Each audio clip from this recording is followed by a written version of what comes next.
Mustapha Kanjour est un djinn indien qui d'origine était chrétien, puis il s'est par la suite converti à l'islam. L'écrivain Mohammed Issa Daoud a réussi à avoir un entretien avec celui-ci et à lui poser toutes sortes de questions que nous autres humains nous posons souvent sur le monde des djinns et des démons. Je vous invite à regarder les 2 premières parties afin de comprendre le contexte de celle-ci.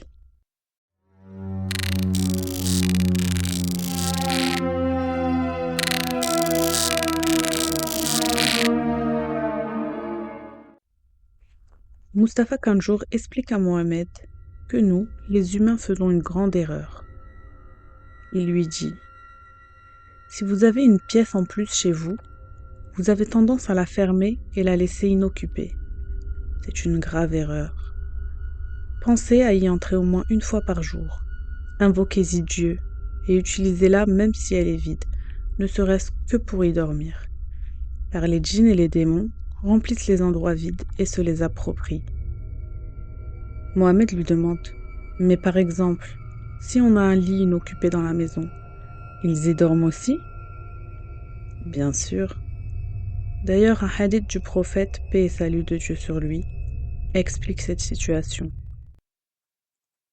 Quand l'un de vous s'apprête à se mettre dans son lit, qu'il balaie le lit avec le bout de son habit, car il ne peut savoir ce qui y est rentré après lui.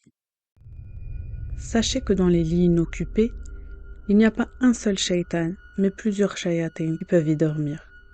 Sauf dans la maison, où on invoque beaucoup le nom d'Allah.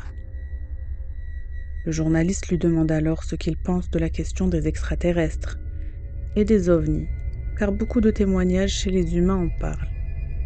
Certains disent avoir vu des vaisseaux dans le ciel, d'autres disent avoir été enlevés ou encore avoir vu des créatures extraterrestres. Il lui répond : je me déplace sur la terre plus vite qu'un clignement d'œil.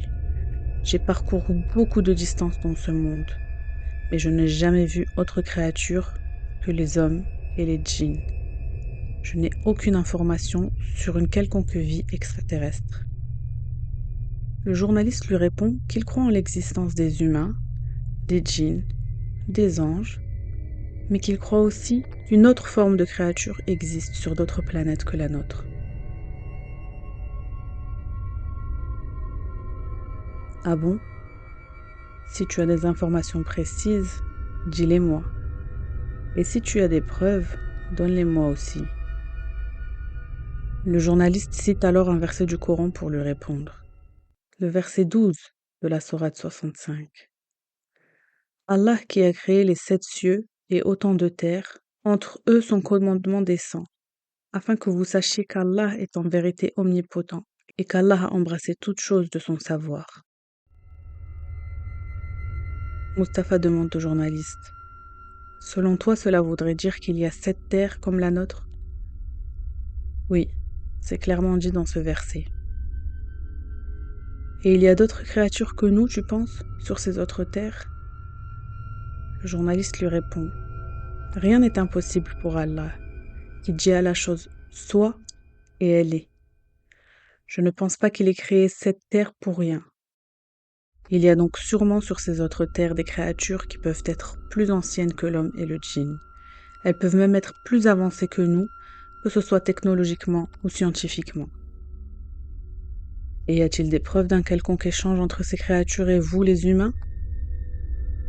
Il y a eu des cas où les humains disent avoir vu des extraterrestres. Mais cela rejoint exactement la description que tu nous as fait des djinns. Ils sont soit petits de taille, soit très grands.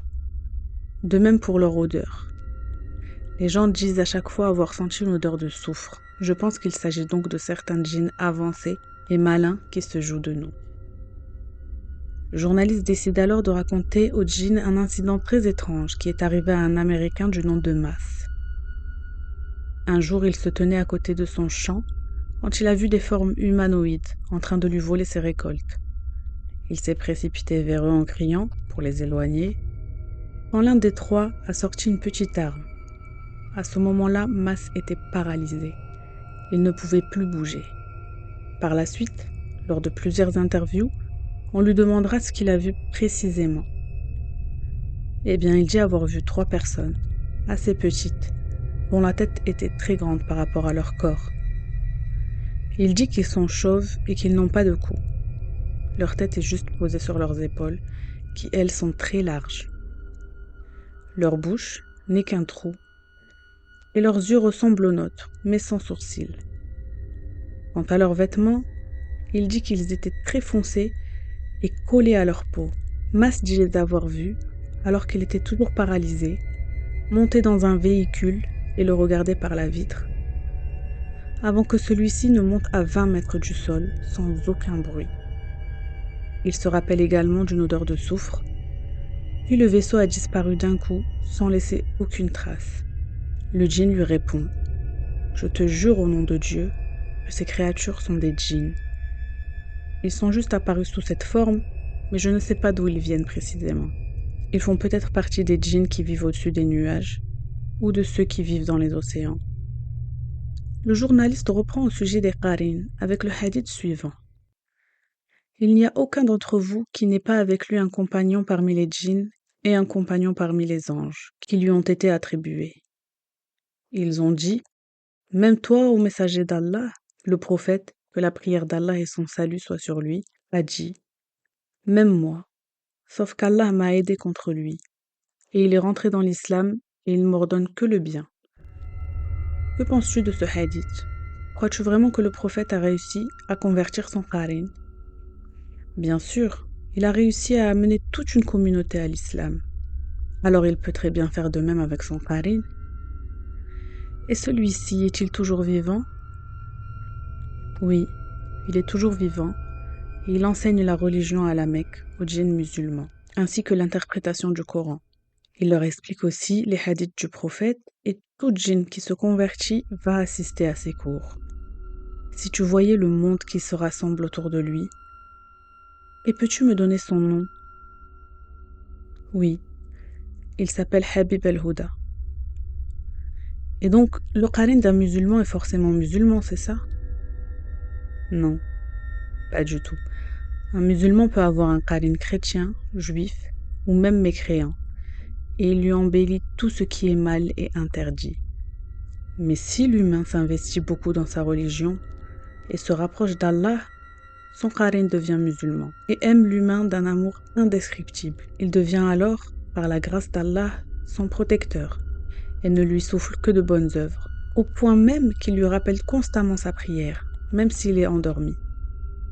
Plus l'humain pratique l'islam, plus son qarin devient fort et invoque Allah en sa faveur. Il ne le quitte jamais, sauf quand l'humain a des relations intimes avec sa femme. Dans ce cas-là, le qarin est pudique et s'éloigne.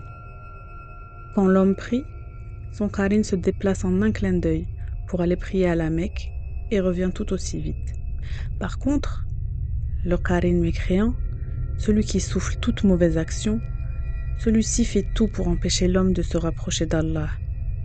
Il l'éloigne de sa prière, lui fait ressentir de l'angoisse à l'écoute ou à la lecture du Coran.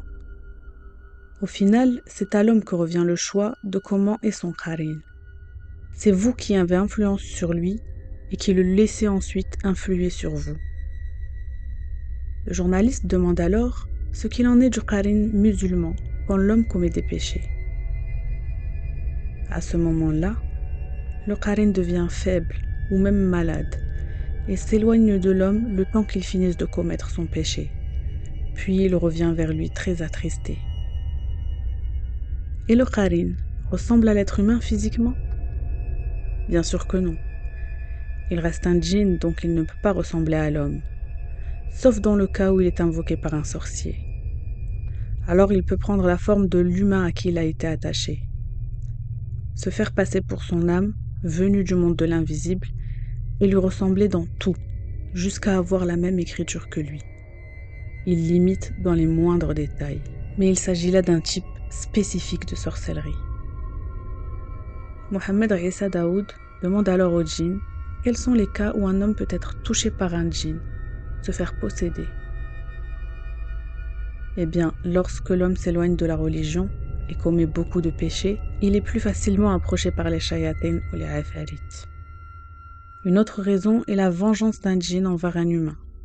Si celui-ci a fait une erreur, même sans le vouloir, comme verser de l'eau bouillante dans une canalisation ou jeter un objet lourd par terre sans invoquer le nom d'Allah. Dans ces cas-là, il se peut que l'homme ait blessé ou tué un djinn ou un démon sans s'en rendre compte, et ils voudront se venger. Sachez qu'il y a dans le Coran plusieurs versets et sourates qui sont considérés comme des menaces envers les démons. Et tout être humain est attaché à un djinn et à un ange. Avant de dormir, l'ange nous souhaite le bien et le djinn nous souhaite le mal. Si la personne récite et invoque Allah jusqu'à s'endormir, l'ange gagnera face au djinn et celui-ci ne pourra pas l'approcher, et vice-versa. Toute personne qui récite le verset du trône avant de s'endormir, aucun mal ne peut l'atteindre jusqu'à l'heure du Fajr. Il en est de même pour celui qui récite l'invocation du matin au réveil. Et voici la fin de la 3e et dernière partie de l'interview de Mustapha Kanjour, le djinn musulman. J'espère que cette petite série vous aura plu. N'hésitez pas à la partager si ça a été le cas. Quant à nous, on vous retrouve la semaine prochaine pour reprendre les histoires d'horreur.